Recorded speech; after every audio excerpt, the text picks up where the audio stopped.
બટાકાનું ભાજી અને બાજરીના રોટલા ગરમ ગરમ શિયાળામાં આવું ખાવાની મજા જ આવી જાય।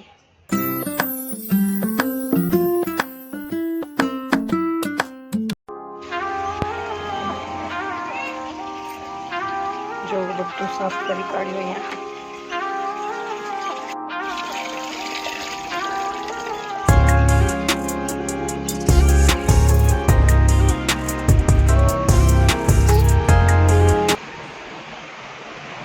કૃષ્ણ રાધે રાધે, જય દ્વારકાધીશ, હર હર મહાદેવ। મિત્રો સ્વાગત છે તમારું મારા આજના નવા બ્લોગમાં। મિત્રો સવારના 10 વાગી ગયા છે। તમારા બધાને ગુડ મોર્નિંગ ને કેમ છો તમે બધા? મજામાં? બધા મજામાં રહ્યો। દ્વારકાધીશ બધાની સાથે સારા રાખીને મસ્ત રાખે। મિત્રો ચેનલ પર ના હોય તો સબસ્ક્રાઈબ કરજો અને વિડીયો સારું લાગે તો લાઈક કરજો। તો મિત્રો હમણાં જ બધું જસ્ટ પરવારી અને જો અહીંયા શું કાપી રહ્યા છીએ, મૂળાની ભાજી।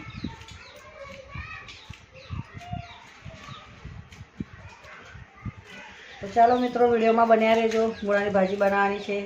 મૂળાનું શાક કહો કે મૂળાની ભાજી કહો, આપણી માટે બધું સરખું જ છે। અને બાજરીના રોટલા। મિત્રો મૂળા ભાજીને બટાકા મસ્ત ધોઈ કાઢ્યા સમારીને અહીંયા જીરું સાતળવા મૂક્યું છે।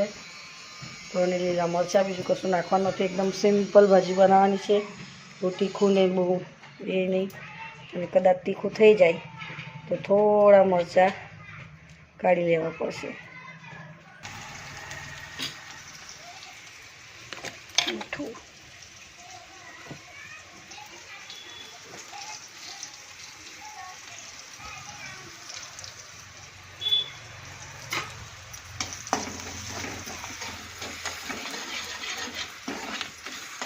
એકદમ સાદી ને સિમ્પલ ભાજી બનાવું છું મિત્રો।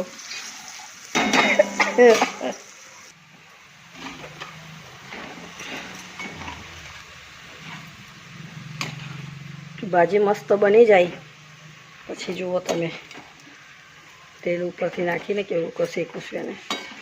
તો ચાલો મિત્રો હવે ભાજી એક બાજુ થશે, હું આ રોટલા બનાવી દઉં બાજરીના।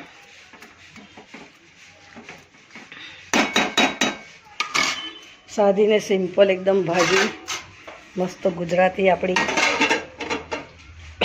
ગેસ ધીરો કરી દીધો છે।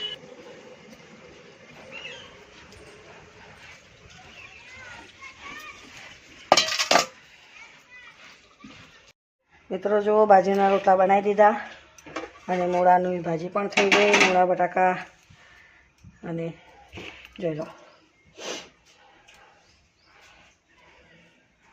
મૂળા બટાકાનું ભાજી અને બાજરીના રોટલા ગરમ ગરમ શિયાળામાં આવું ખાવાની મજા જ આવી જાય। તો મિત્રો મારું જમવાનું બની ગયું છે। ચાલો આજ માટે આટલું જ। તો ચેનલ પર ના હોય તો સબસ્ક્રાઈબ કરજો અને વિડીયો સારો લાગે તો લાઈક કરજો। તો મળે નવા બ્લોગમાં। જય શ્રી કૃષ્ણ, રાધે રાધે, જય દ્વારકાધીશ, હર હર મહાદેવ, બાય।